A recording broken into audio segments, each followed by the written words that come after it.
अस्सलाम वालेकुम। Programme night addition में हम आपको खुशामदीद कहते हैं। नाजरीन, नैब chairman justice retired Javed Iqbal की मुद्दत चंद रोज़ में पूरी होने जा रही है, लेकिन इसके बाद भी चेयरमैन नैब यही चाहिए। मुकदमात के बावजूद सियासतदानों से धेले की रिकवरी नहीं हो सकी, लेकिन चेयरमैन नैब यही चाहिए। मुद्दत मुलाजमत में तोसी कानून में नहीं है, लेकिन फिर भी चेयरमैन नैब यही चाहिए। नैब कानून में तरमीम करना होगी, फिर भी चेयरमैन नैब यही चाहिए। कायदे हिज़्ब इख्तलाफ और अपोजिशन शोर मचाएगी, लेकिन चेयरमैन नैब यही चाहिए। एहतसाब के अमल पर उंगलियां भी उठेगी, लेकिन क्या करें, चेयरमैन नैब यही चाहिए। अवाम में मतनाज़े कवानीन और मुनसिफ अपना असर खो देते हैं, लेकिन चेयरमैन नैब यही चाहिए। तहरीक इंसाफ के मंशूर के मुताबिक इदारा मजबूत नहीं कमज़ोर पड़ जाएगा, लेकिन क्या करें, हमें तो चेयरमैन नैब यही चाहिए। तहरीक इंसाफ के इंसाफ पर भी एतराज़ात उठेंगे, फिर भी चेयरमैन नैब यही चाहिए। फौरी तौर पर ऑर्डिनेंस लाना पड़ेगा, क्योंकि चेयरमैन नैब यही चाहिए। और इस चेयरमैन नैब को लगाने के लिए, यानी तौसीह देने के लिए, आखिरकार सदारती ऑर्डिनेंस तैयार कर लिया गया है, जिसे मुमकिन तौर पर कल वज़ीर आज़म को पेश करके दस्तखत के साथ सदर पाकिस्तान को भेजा जाएगा। मौजूदा चेयरमैन नैब का टेन्योर पूरा होने से सिर्फ 2 दिन पहले, यानी आज शाम तक, हुकूमत का मौक़िफ़ ये रहा है कि अपोजिशन लीडर चूँकि नैब के मुल्ज़िम है, इसलिए उनके साथ मुशावरत करना मुनासिब नहीं है। वफाकी वज़ीर इत्तलात फवाद चौधरी ने काबीना मीटिंग के बाद इस बात का बरमला इजहार किया। क्या कहा फवाद चौधरी ने, ज़रा देखिए।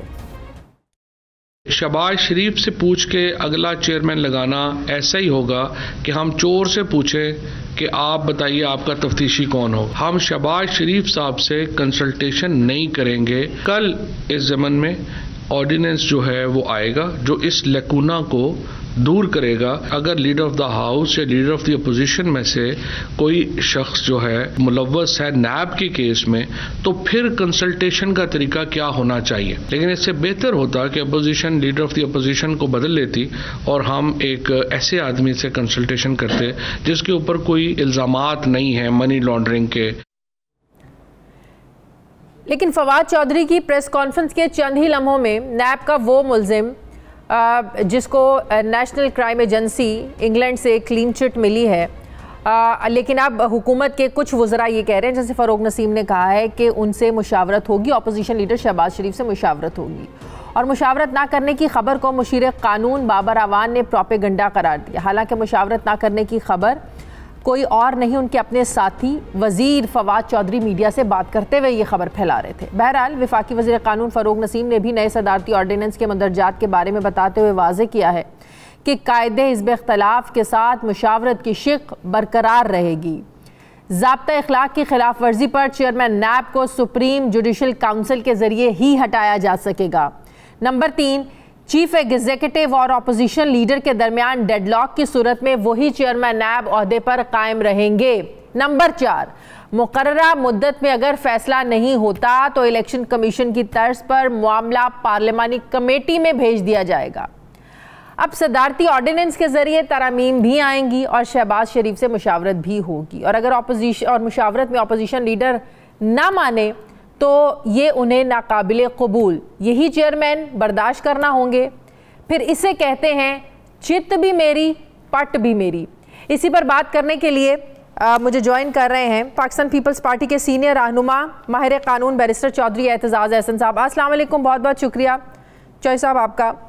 चौधरी साहब, बहरहाल हुकूमत ने सदारती ऑर्डिनेंस का मुजव्वज़ा जो मुसविदा है वो तैयार कर लिया है, कल पेश किया जाएगा, प्राइम मिनिस्टर उस पर दस्तखत करेंगे, फिर सदर पाकिस्तान को भेजा जाएगा। लेकिन कुछ कन्फ्यूजन है सर, वो ये कि कुछ वज़रा कह रहे हैं, जैसे फवाद चौधरी कह रहे हैं भी शहबाज शरीफ से मुशावरत कैसे हो सकती है, अब चोर से पूछा जाए कि तुम्हारा तफ्तीशी कौन लगे, ये बात बिल्कुल गलत है। फ़ारूक नसीम कहते हैं कि नहीं, इसमें ये बात शामिल है इस मुसविदे में कि अपोजिशन लीडर से मुशावरत होगी। तो सर ये क्या कन्फ्यूजन है, हुकूमत कन्फ्यूजन फैला रही है, कन्फ्यूज कर रही है, ये हो क्या रहा है? इसमें दरअसल एक और कानून के तहत जो असूल वज़ा किए गए थे उसको एक दूसरे कानून के पर नाफिज करने की या लगाने की मेरे ख्याल में कोशिश की जा रही है। एक कानून ये है, ये कंसल्टेशन का लफ्ज़ है। हाँ।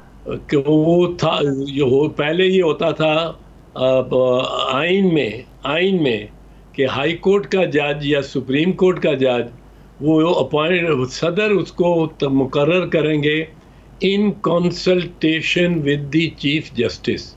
In consultation with the chief justice सदर मुकर्रर करेंगे। सही। तो अमूमन चलता रिवाज ये था कि सदर ने फ़ोन उठाया, चीफ जस्टिस साहब से कहा कि ये इत्तेज़ाज़ एहसन अच्छा वकील है, मेरे ख्याल में इसको हाई कोर्ट का जज बना लेना चाहिए, आपकी क्या राय है?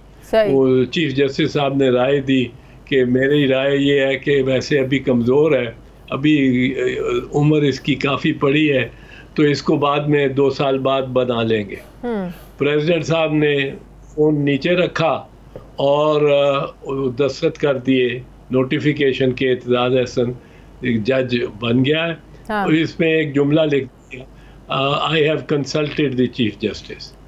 ये एक ज़माने में बड़ी रवायती तरीका था। सही। फिर जजेस ने 1996 में एक फैसला दिया कि इंडियन सुप्रीम कोर्ट के फैसले पर ज़्यादातर मुनसर था कि सुप्रीम को ये जजेस की अपॉइंटमेंट में कंसल्टेशन का जो लफ्ज़ है ये वैसे तो राय लेने के तक महदूद है, बट इस कॉन्टेक्स्ट में इस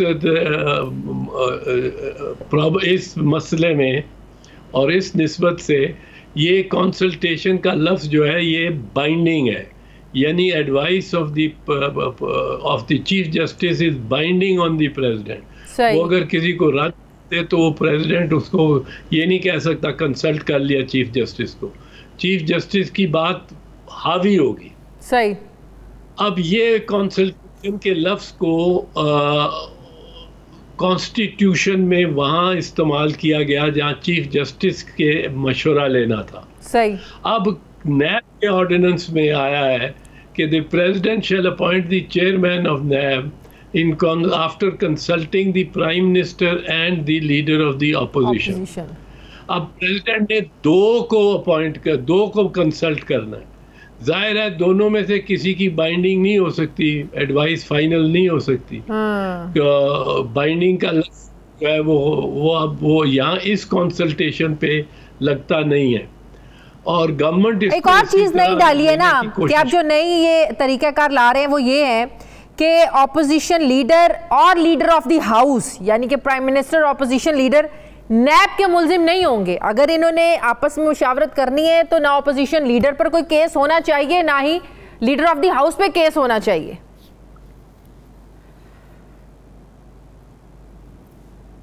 नहीं, फिर तो कोई भी नहीं होगा ना। मुशावरत तो जैसे बाबर अवान साहब और लॉ मिनिस्टर कह रहे हैं, मुशावरत तो ये करेंगे, ये इन्होंने मेरा ख्याल है सोच लिया है। और वो जो राय थी फवाद चौधरी वाली वो रद्द हो चुकी है कि चूंकि उसके खिलाफ अपोजिशन लीडर के खिलाफ केसेस हैं तो इसलिए उसको उसे मुशावरत नहीं करनी। मुशावरत तो उसी से करनी है, वो अच्छा है बुरा है, वो उसके खिलाफ केस हुआ है, केस का उसके खिलाफ। अगर इसे हटके मैं पूछूं चॉइस साहब, ये कॉन्फ्लिक्ट ऑफ इंटरेस्ट में आता है ये मामला? क्या जी? ये कॉन्फ्लिक्ट ऑफ इंटरेस्ट में आता है मामला जो फवाद चौधरी ने सवाल उठाया है कि चोर से कैसे पूछेंगे तफ्तीशी कौन सा लगाएं? ये तो फवाद चौधरी तो बहुत ही इंतहाई बात कर रहे हैं ना। लीडर ऑफ द ऑपोजिशन है, लीडर ऑफ द ऑपोजिशन का जिक्र है कानून में कि लीडर ऑफ द ऑपोजिशन से मशवरा करेगा। वो कहते हैं अपना आप लीडर बदलें, ऑपोजिशन को कह रहे हैं।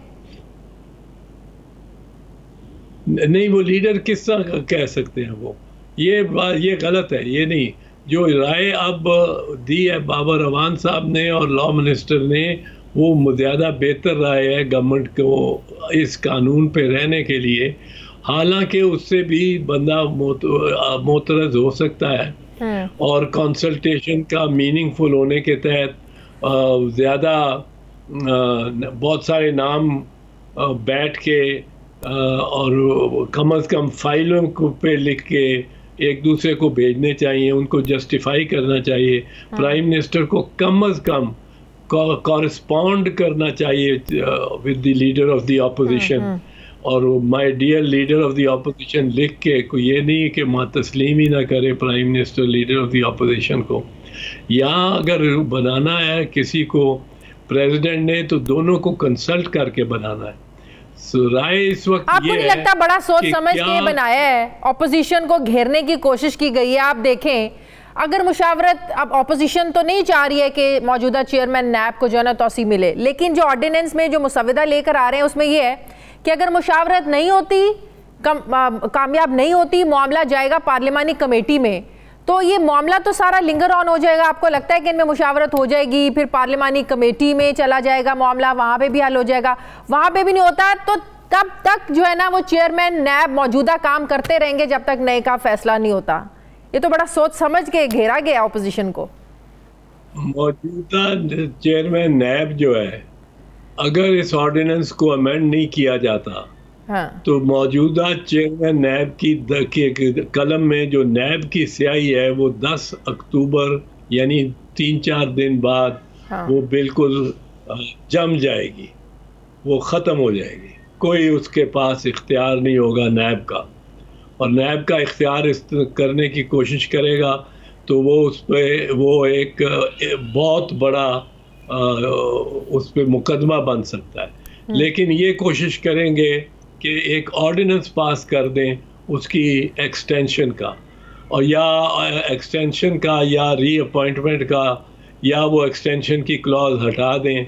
उसके तहत वो भी ज़्यादा से ज़्यादा 4 महीने चल सकता है। 4 महीने में मेरे ख्याल में, बहरहाल जो मैं पहले भी कह चुका हूँ, ये मामला सुप्रीम कोर्ट में जाएगा, ऑपोजिशन चली जाएगी सुप्रीम कोर्ट में। अगर जावेद इकबाल क्या इरादा रखती है इस बारे में? दस्तखत भी करने, पीपल्स पार्टी क्या इरादा रखती है?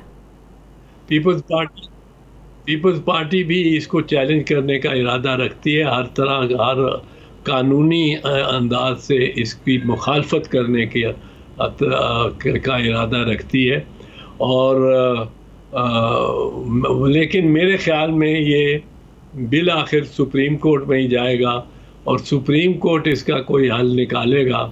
जैसे सुप्रीम कोर्ट ने पहले कई दफ़ा कॉन्स्टिट्यूशनल रिकंस्ट्रक्शन किस्म की हुई है, जिसके कोई नताइज मैं नहीं समझता मरतबा अच्छे आए हैं। नहीं तो अगर सुप्रीम कोर्ट में ये मामला जाता है तो जाहिर है तब तक तो फिर वही मौजूदा चेयरमैन तो काम करते रहेंगे जब तक मामला चलता रहेगा वहाँ पे कोर्ट में भी। वो ऑर्डिनेंस के तहत अमेंडिंग ऑर्डिनेंस के तहत शायद करते रहें। हाँ। और मेरे ख्याल में अगर अमेंडिंग ऑर्डिनेंस के तहत भी जावेद इकबाल ने काम जारी रखा है चेयरमैन, तो उनको कोई उनके बारे में कोई ऑब्जर्वेशंस, एडवर्स ऑब्जर्वेशंस आएंगी सुप्रीम कोर्ट से। सुप्रीम कोर्ट ऑपोजिशन को एतराज क्यों है इनकी एक्सटेंशन को लेकर? क्यों ऑपोजिशन ये चाहती है कि इनको एक्सटेंशन नहीं मिलनी चाहिए? इजाजत ही नहीं देता, कानून ही नहीं इजाजत देता, तो किस तरह? तो वो इसीलिए कानून कहता है अमेंड करना चाहते हैं। कानून कहता है नॉन एक्सटेंडेबल टर्म, एक्सटेंड ही नहीं हो सकती। इसका मतलब है एक दिन के लिए भी वो इसके बाद चेयरमैन नैब के फराइज अंजाम नहीं दे सकते, एक दिन के लिए भी। तो आपका कहने का मतलब ये है कि ऑर्डिनेंस आ भी जाता है, ज़ाहिर है ऑर्डिनेंस की भी मुद्दत, एक ख़ास टाइम होता है, मुद्दत होती है, 2 बार आप उसको जो है ना वो एक्सटेंड कर सकते हैं और उस ऑर्डिनेंस को। बहरहाल आप ये कह रहे हैं कि नया चेयरमैन नैब लाना ही पड़ेगा। कब तक आप ये एक्सटेंशन ऐसे देंगे ऑर्डिनेंस के जरिए? यही बात है। मैं आपको ये अर्ज कर रहा हूँ कि अगर ये ऑर्डिनेंस भी ले आते हैं, हाँ, मेरी ख्याल में ऑपोजिशन बहुत जल्द सुप्रीम कोर्ट चली जाएगी। सही। और ताकि ये कोई एक दस्तखत भी अपनी मियाद के बाद ना कर सके, और ये इख्तियार इस्तेमाल करने की कोशिश ही ना कर सके, और वहाँ से कोई हुक्म इम्तनाई मिल जाए। पर बिल आखिर ये फैसला इसका, आपको लग रहा है इसका वही हाल होना है जो ऑर्डिनेंस, जो ओपन बैलेटिंग को लेकर जिस ऑर्डिनेंस का हुआ था, वही हाल होगा इसका भी? नहीं, वो ये इसका हाल ये होना है कि बुनियादी तौर पे बहुत सारे और भी ऐसे मसाइल हैं जिस पे सुप्रीम कोर्ट ने मैंने जैसे कहा कॉन्स्टिट्यूशन को क्राफ्ट ही किया है। ये दोनों हुकूमत और अपोजिशन मिलके और सुप्रीम कोर्ट को ये एक मौका दे रहे हैं कि वो इसको कॉन्स्टिट्यूशनल एक खला को उसमें स्ट्रक्चर को क्राफ्ट करें कि क्या वही पिछला नैब का चेयरमैन है वो जारी रखेगा काम जब तक उसकी रिप्लेसमेंट नहीं आती। कई कानून में ये लिखा गया होता है। द प्राइम मिनिस्टर का बुनियाद, अब तो केयर टेकर प्राइम मिनिस्टर होता है, पर पहले यही होता था, आइन में लिखा था कि the prime minister will continue till his successor takes over. तो वो अपनी मियाद के बाद भी प्राइम मिनिस्टर रह सकता था। सही। तो लेकिन ऐसी कोई बात, ऐसी कोई शिक इसमें नहीं है और ये लेके जाएंगे अपने अपने मौक़िफ़ पे, जिसको ये वरना तो कह लेते हैं बयानिए, अपने अपने बयानिए पे अगर मैं शायद खाकान अब्बासी की ज़बान इस्तेमाल करूँ, मसला मामला सिर्फ यही है कि अपने अपने मौक़िफ़ पर ये दोनों चूँकि डटे रहेंगे, इसलिए ये मामला मेरी सुप्रीम कोर्ट में जाएगा। एक और बात बताएं, वरना इनको चाहिए, हुकूमत ने जो एक बयानिया बनाया, जो एक उन्होंने उनकी एक लाइन थी शरीफ बरादरान की करप्शन को लेकर, खैर पाकिस्तान पीपल्स पार्टी के बारे में भी वो यही सोच रखते हैं, लेकिन शहबाज शरीफ साहब का जो नेशनल क्राइम एजेंसी लंदन से जो एक फैसला उसको कह दें या उनकी ऑब्जर्वेशन कह दें कि हमें कुछ नहीं मिला तो हम मज़ीद इन्वेस्टिगेट नहीं कर सकते, ये तकवीत नहीं मिलती शरीफ ख़ानदान के इस मौक़िफ़ को कि ये हमें वाकई सियासी इंतकाम का निशाना बनाया जा रहा है, ना हमने करप्शन किया है, ना मनी लॉन्ड्रिंग का पैसा है हमारे पास, तो कैसे हम मुल्ज़िम हैं? किसी हद तक ज़रूर उनको ये उनके मौक़िफ़ को एक तकवीत मिलती है, लेकिन अगर दूसरी तरफ दूसरी जानिब वो कुछ पेश तो करे ना, कोई डॉक्यूमेंट, कोई एक डॉक्यूमेंट भी पेश कर दें कि ये हमारी मनी ट्रेल है। उन्होंने बयान दिया, एक बयान दिया है उसमें नेशनल असेंबली में नवाज शरीफ साहब ने, ये है वो सबूत, वो आज तक नहीं नज़र आए। फिर उन्होंने 2 मरतबा कौम से खिताब किया टेलीविज़न पे, कोई सबूत कोई नहीं दिया, कोई नज़र नहीं आया। फिर उन्होंने उनके बेटे, एक ने कहा है कि माशाल्लाह अल्हम्दुलिल्लाह हमारी है प्रॉपर्टी, दूसरे बेटे ने कहा है कि ये मैं तो यहाँ किराएदार के तौर पे रहता हूँ और किराया कहाँ से आता है ये मुझे पता नहीं, पर पाकिस्तान से कहीं से आता है, कितना है ये भी पता नहीं, पर मैं किराएदार के तौर पे रहता हूँ। साबित तो उनको करना है जो इल्ज़ाम लगा रहे हैं। प्रोसिक्यूशन ही आपकी इतनी कमज़ोर है, नैब ने अगर आप पे इल्ज़ाम लगाया, नैब पकड़े, तो साबित पे तो नैब ने करना है ना। नहीं, ये जो कवानीन होते हैं ना असासों के, हाँ। असासों से मुतालिक हाथ देखा 1947 का जो प्रिवेंशन ऑफ करप्शन एक्ट है ना, उससे भी लेके और उससे पहले का भी प्रिवेंशन ऑफ करप्शन एक्ट, उसमें जिसके असासे हों उसको बयान करना पड़ता है कि मैंने किस तरह ये ख़रीदे और हासिल किए। किसी ने तोहफ़तन दे दिए, किसी ने किसी से ख़रीदे, कोई विरासत में मिले, किस तरह मिले, ये बारे सबूत एक एक्सेप्शन है, ये एक एक्सेप्शन है अमूमी कानून से कि जहाँ बारे सबूत मुल्ज़िम पे होता है। तो अगर मुल्ज़िम के आप मेरे पर दिखा दें कि 40 अरब के असासे हैं, तो वो तो मुझे बताना पड़ेगा ना कि टैक्स तो मैं करोड़ों में देता रहा हूँ पर एज अ वकील, लेकिन ये अरब रुपयों के असासे किस तरह मेरे पास आ गए। सही। चॉइस साहब, पेंडोरा लीक्स में से कुछ निकलेगा जी? पेंडोरा लीक्स में जिन जिन हुकूमती शख्सियात के नाम आए, आपको लगता है इसमें से कुछ निकलेगा, या ऑपोजिशन की जो एक उम्मीद थी वो तो तभी दम तोड़ गई जब प्राइम मिनिस्टर का नाम ही नहीं आया, लेकिन कुछ वज़रा के नाम आए, आपको लगता है कि कोई मुश्किल पैदा हो सकती है? पेंडोरा वालों के तो आजकल मजाक बने हुए हैं। हाँ। आजकल लोग जो है वो इस बात पे अफसुर्दा है। मुझे दोस्तों के फ़ोन आए, यार बड़ा अफसोस है। मैंने कहा क्या हुआ? कि मेरा नाम ही नहीं आया पेंडोरा लिस्ट में। अब लोग कोई खाइफ नहीं है पंडोरा लिस्ट या पनामा लिस्ट या किसी लिस्ट से, क्योंकि खाइफ इसलिए नहीं है कि कोई एक तो कोई नहीं हो रही एहतसाब नहीं हो रहा, कोई पूछा नहीं जा रहा, स्वाय यहाँ पाकिस्तान में हुआ है। वरना दूसरी तरफ इतने इतने बड़े बड़े लोगों के दुनिया में नाम आ गए हैं, अब कहाँ पंडोरा बॉक्स और पंडोरा लिस्ट में का कुछ। वैसे पनामा में 400 पाकिस्तानी थे, इसमें 700 है।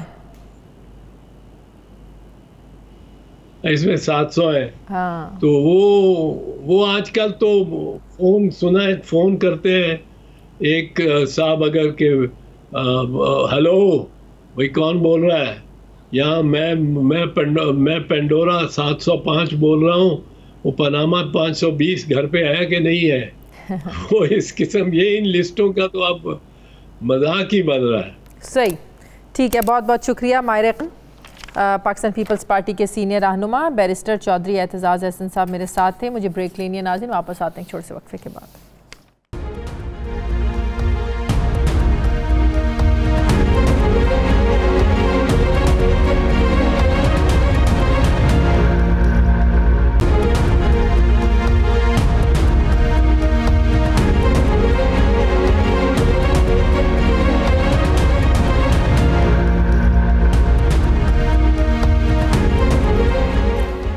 ब्रेक के बाद एक बार फिर से आपको खुशामदीद कहते हैं। सीनियर सहाफ़ी तज्ज़ियाकार मुजीबुर रहमान शामी साहब मुझे ज्वाइन करें। अस्सलाम वालेकुम, बहुत बहुत शुक्रिया शामी साहब आपका। शामी साहब, आपको क्या लगता है कि हुकूमत बज़िद क्यों है कि मौजूदा चेयरमैन नैब को ही एक्सटेंशन दी जाए? आपको नहीं लगता कि हुकूमत पर्सन स्पेसिफिक अमेंडमेंट करना चाहती है कानून में, और इस तरह की चीज़ें तजवीज़ की गई हैं मुसव्वदे में जो आज तैयार हुआ है, कि जिससे ये लगता है कि एक तरफ मुशावरत भी चलती रहेगी, काम भी करते रहेंगे मौजूदा चेयरमैन, सुप्रीम कोर्ट में भी अगर मामला चला गया तो जब तक वो मामला हल नहीं होता ये चेयरमैन काम करते रहेंगे। क्यों हुकूमत बज़िद है कि यही मौजूदा चेयरमैन आगे काम करते रहें?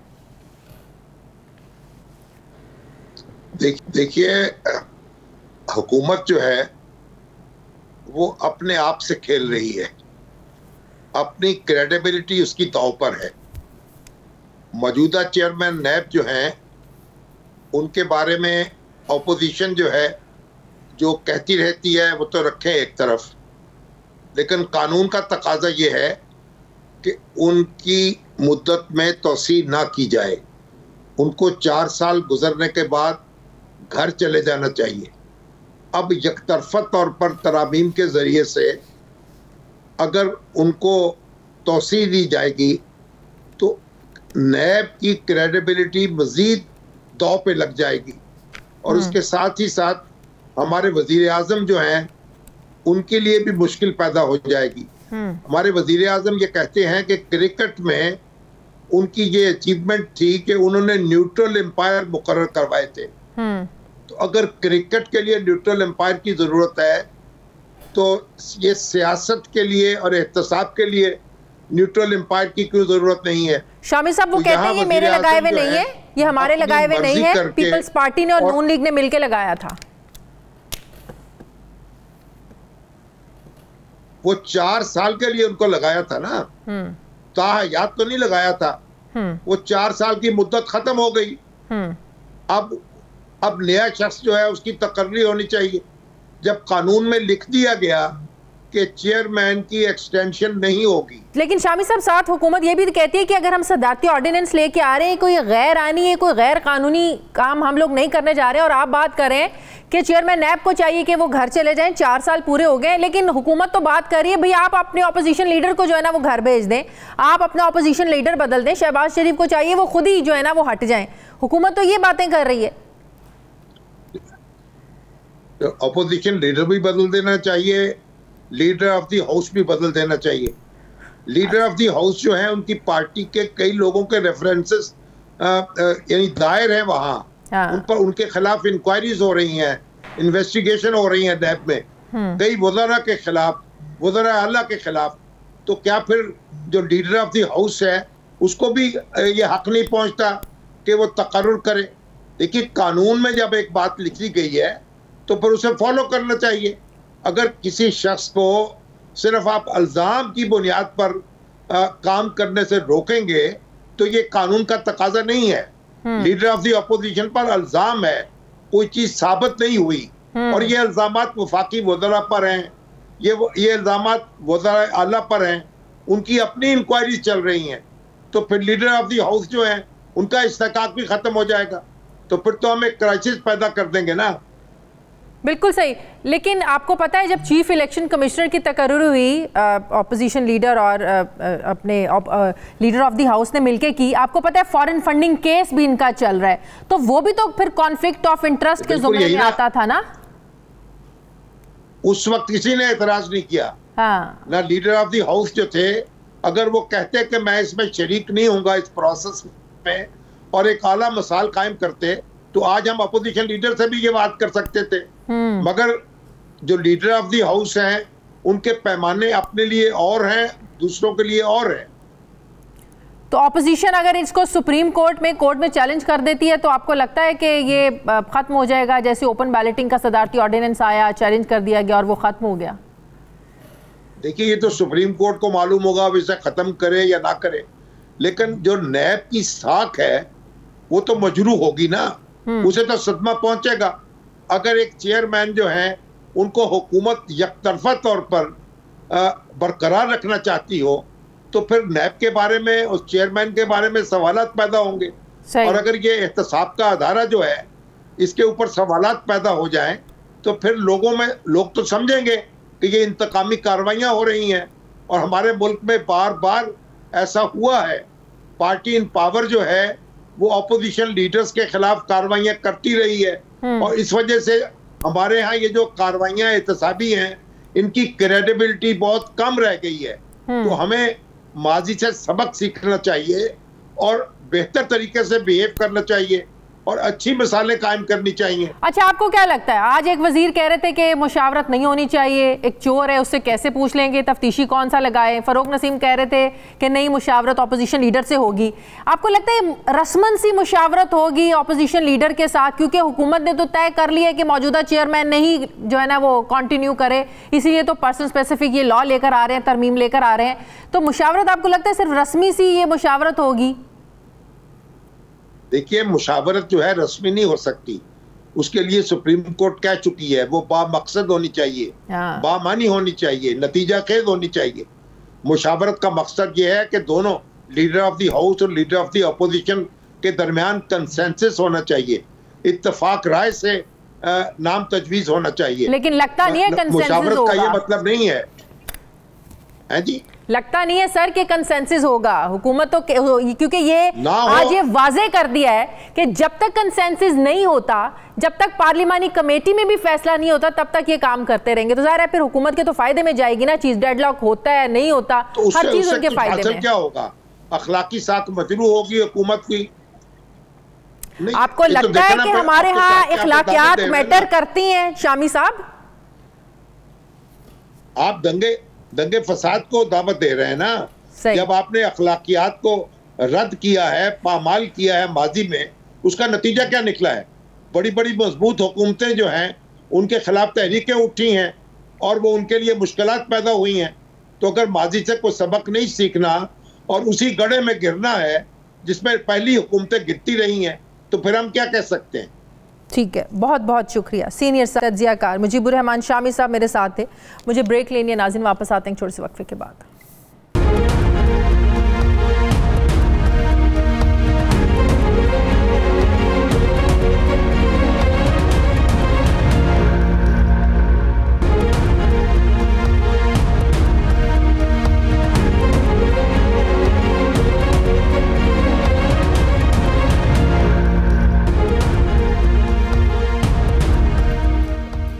ब्रेक के बाद एक बार फिर से आपको खुशामदीद कहते हैं। वज़ीर आज़म के मुआविन ख़ुसूसी बराए सियासी रवाबित डॉक्टर शहबाज गिल साहब मुझे टेलीफोन लाइन पे ज्वाइन कर रहे हैं। अस्सलाम वालेकुम, बहुत बहुत शुक्रिया डॉक्टर साहब आपका।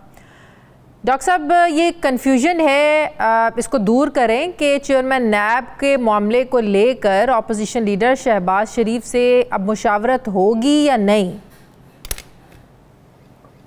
बिस्मिल्लाहिर्रहमानिर्रहीम, आपका बहुत शुक्रिया। देखिए, बात यह है कि चेयरमैन नैब का मामला अभी आज फवाद चौधरी साहब ने भी अपनी प्रेस कॉन्फ्रेंस में एक्सप्लेन किया था, जो कानूनी चीजें हैं वो बिल्कुल होंगी, लेकिन एक खबर दी गई थी कि प्राइम मिनिस्टर खुद से शायद डिस्कशन कर रहे हैं चेयरमैन नैब के साथ, अपना ऑपोजिशन लीडर के साथ, तो उसको मैंने डिनाई किया था कि prime minister himself is not in any negotiation, क्योंकि हमारा एक तरफ बड़ा क्लियर स्टांस है कि एक शख्स जो खुद नैब के केसेस भुगत रहा है, और वो कोई ऐसे सियासी केसेस नहीं है, बल्कि 7 अरब और 25 अरब की ऐसी सीटीज आई हुई हैं जो उनके ड्राइवर, उनके माली, उनके चौकीदार, उनके गनमैन के अकाउंट्स में 1.5, 2, 2.5 अरब रुपया आया हुआ है। लेकिन डॉक्टर साहब अभी सिर्फ इल्जाम है, साबित कुछ नहीं हुआ।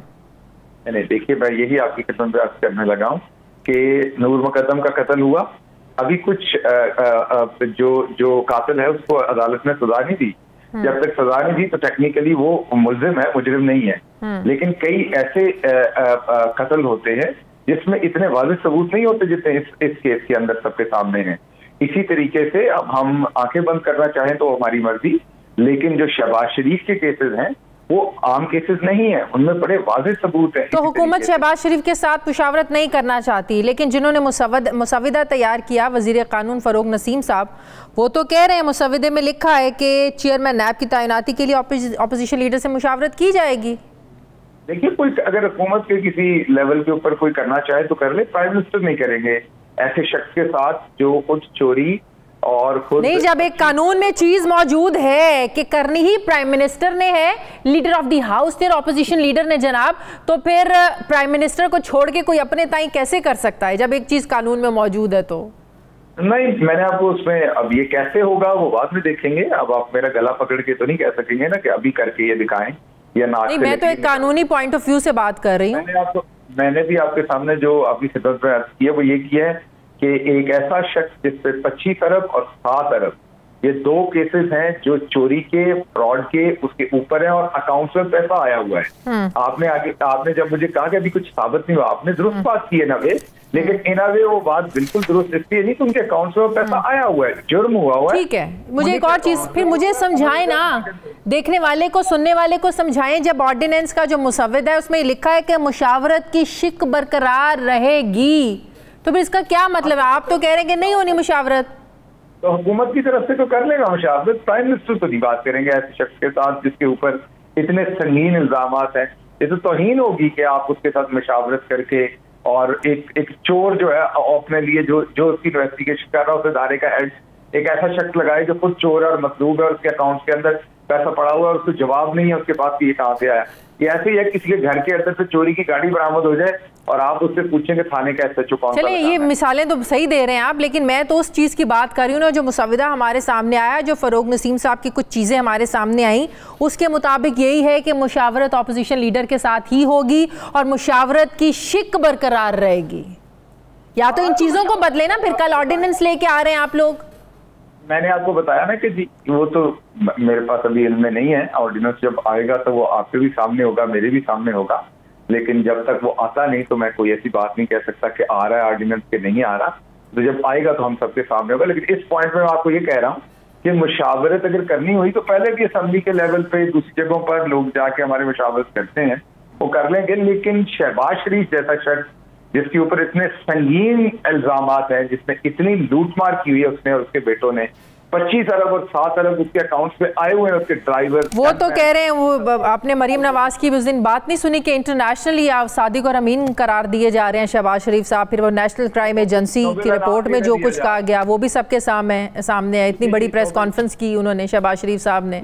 नोबेल पीस प्राइज भी इनको मिल रहा है और नोबेल इनाम भी मिल रहा है इनको, लूट मार का नोबेल अवार्ड भी। चलिए, अगर कहीं किसी की कोई चीज सामने अच्छी पॉजिटिव सामने आती है, उसको अप्रिशिएट करने से कोई आप लोगों के नंबर गिर तो नहीं जाएंगे?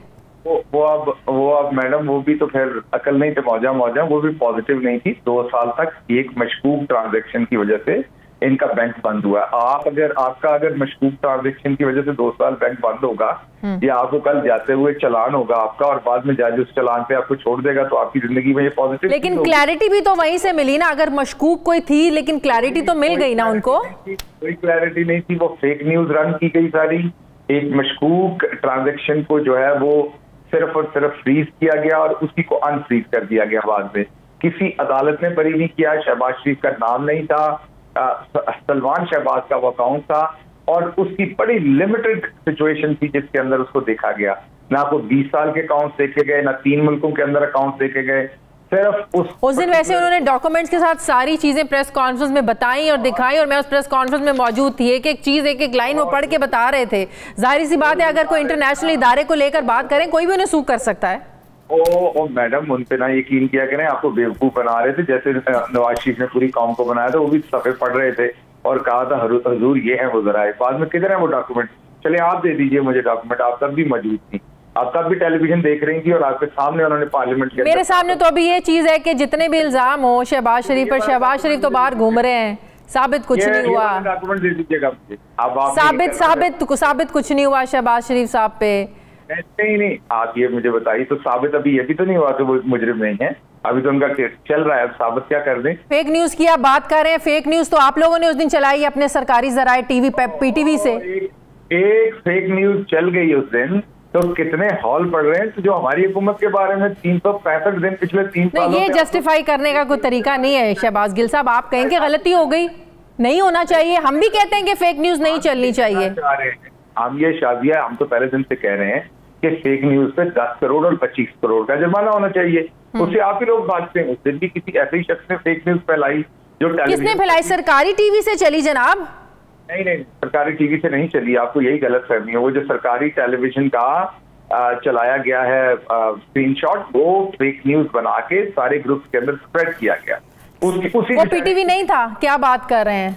नहीं, वो पीटीवी नहीं था। पीटीवी ने वो बैनर नहीं चलाया हुआ, उसकी कलर टीवी नहीं है। आपके वुज़रा टीवी पे आके कह रहे हैं कि चली, बिल्कुल गलत हुआ। पूछना चाहिए किसने चली, किसके कहने पे चली। 2 चीजें चली उस दिन।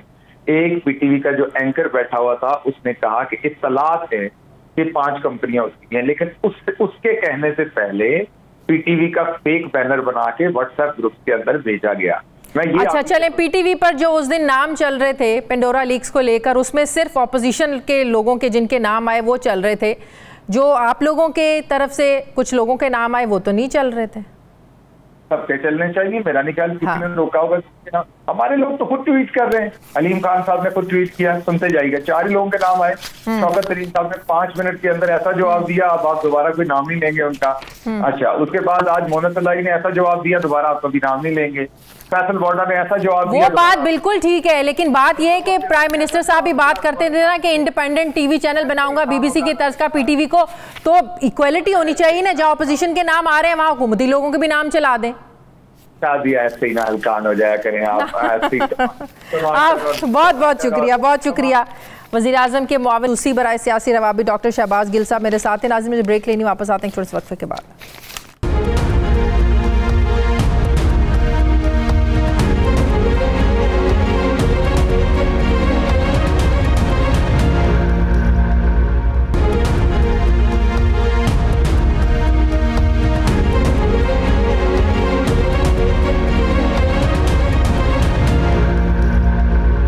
नाज़रीन, आज इस्लामाबाद में पाकिस्तान मेडिकल कमीशन की बिल्डिंग के बाहर पुलिस ने एहतजाज करते यंग डॉक्टर्स को उन्हीं के अस्पतालों में पहुंचाया, लेकिन सही सलामत नहीं बल्कि तोड़फोड़ करके। खूब लाठीचार्ज और आंसू गैस चली।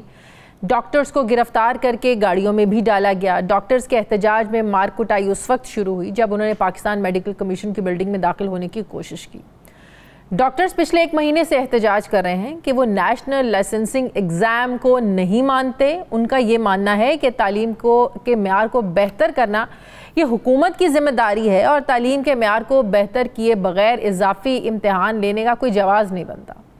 जबकि हुकूमत ये कह रही है कि जैसे जो वकला हैं ये LLB करने के बाद भी बार का लाइसेंस लिए बगैर प्रैक्टिस नहीं कर सकते, तब तक यंग डॉक्टर्स को भी MBBS के बाद प्रैक्टिस की इजाज़त नहीं दी जाएगी। वाज़ेह रहे कि अक्टूबर 2019 में सदर मुमलिकत आरिफ अलवी ने एक ऑर्डिनेंस के ज़रिए Pakistan medical and dental council को ख़त्म करके पाकिस्तान मेडिकल कमीशन कायम किया था और फिर PMC ऑर्डिनेंस 2019 के सेक्शन 21 के तहत पाकिस्तान में प्रैक्टिस करने के लिए आर्जी और मुकम्मल लाइसेंस हासिल करने के लिए NLE पास करना लाजमी करार दिया गया था।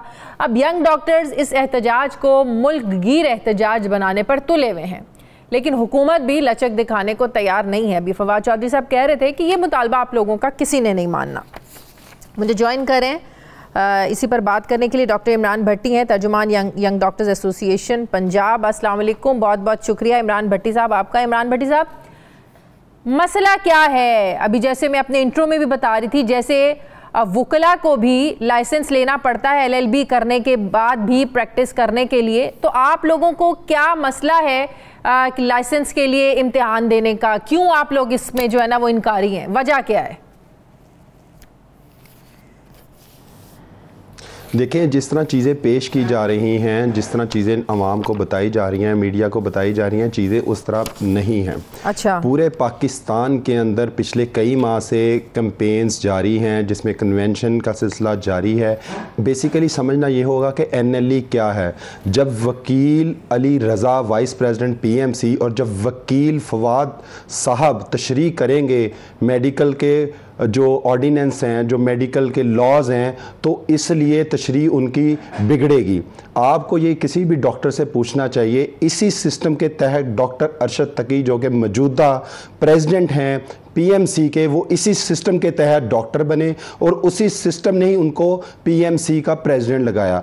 इसी सिस्टम के तहत डॉक्टर फैसल सुल्तान साहब जो एडवाइज़र हैं हेल्थ के जो PM साहब के, इसी सिस्टम के साथ वो ग्रेजुएट हुए, इसी सिस्टम के साथ वो जाके मिनिस्ट्री में बैठे। इसी सिस्टम के तहत डॉक्टर यास्मीन राशिद जो कि हेल्थ मिनिस्टर वो ठीक है, लेकिन आप देखें ना PMC ऑर्डिनेंस 2019 में नहीं दिया, 19 में इसमें तब्दीली की ना, जिसमें ये सब चीजें शामिल की गई कि आरजी और मुकम्मल लाइसेंस लेने के लिए NEL पास करना पड़ेगा। ये आप देखें ना, 2019 में तब्दीली की गई, एक कानून बन गया, इसके लिए यू हैव टू फॉलो। जब भी कोई कानून बनाया जाता है जमहूरी माशरे में, उसमें स्टेक होल्डर्स को इन्वॉल्व किया जाता है, उसकी इंट्रोस्पेक्शन की जाती है, उसके प्रोन्स एंड कॉन को डिस्कस किया जाता है एक्सपर्ट्स के साथ।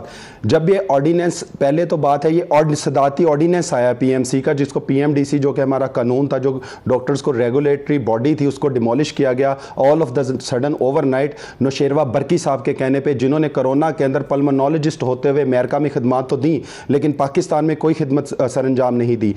पाकिस्तान के इसी सिस्टम के रहते हुए डॉक्टरों ने 180 जानें दी। अल्हम्दुलिल्लाह इसी सिस्टम के तहत पढ़ने वाले डॉक्टर्स ने आपको कोरोना की जंग जीत के दिखाई। आज अमेरिका पीछे है, आज इंग्लैंड पीछे है, आज पूरा यूरोप पीछे है। आपके पड़ोस में लाशें सड़कों पर बिछी रही, लेकिन पाकिस्तान के डॉक्टर जंग से पीछे नहीं आ रहे, मैदान जंग में लड़े रहे, अपनी जानें देके अपनी कौम की खिदमत सरंजाम देते रहे। और पिछले 2 साल से किसी भी यंग डॉक्टर एसोसिएशन के फोरम से कोई भी प्रोटेस्ट लॉन्च नहीं किया गया। हम दिन रात मेहनत कर रहे हैं हॉस्पिटल्स के अंदर, अपनी सर्विंग कर रहे हैं। लेकिन ये पूरी दुनिया में ये टेस्ट पास करना पड़ता है, ये लाइसेंसिंग एग्जाम देना पड़ता है, सिर्फ एक दफा नहीं, 4-5 सालों के बाद ये हर मुल्क में, अमेरिका, यूरोप, बरतानिया, आप किसी की भी मिसाल ले लें, डॉक्टर्स ये टेस्ट देते हैं।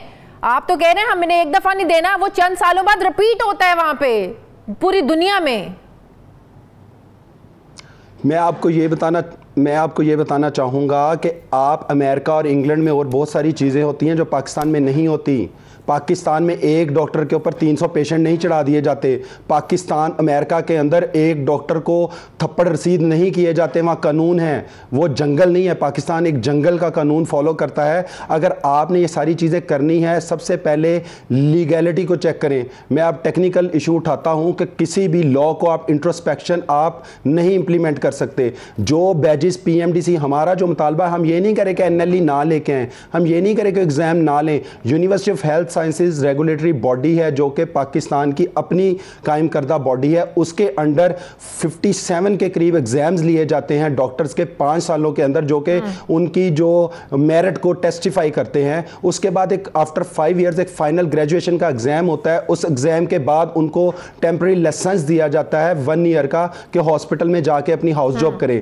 जब हाउस जॉब के बाद वो हॉस्पिटल उनको जज करता है कि उनकी स्किल्स इतनी इक्विप्ड है, दे आर इक्विप्ड एनफ, उसके बाद वो एक सर्टिफिकेट जारी करते हैं जिसपे उनको परमानेंट लाइसेंस दिया जाता है। उसके बाद FCPS की जो CPSP, देखिए जब ये ऑर्डिनेंस 2019 जारी हुआ, स्पेशलाइजेशन में एनरोलमेंट मिलती है। ये तो चीजें 2019 में शामिल हो गई ना। एहतजाज आप लोग आज कर रहे हैं, क्या उस वक्त आप लोगों से बात नहीं की थी? उस वक्त भी बड़ा ये इशू उठा था, उस वक्त आप लोगों को नहीं बिठाया था?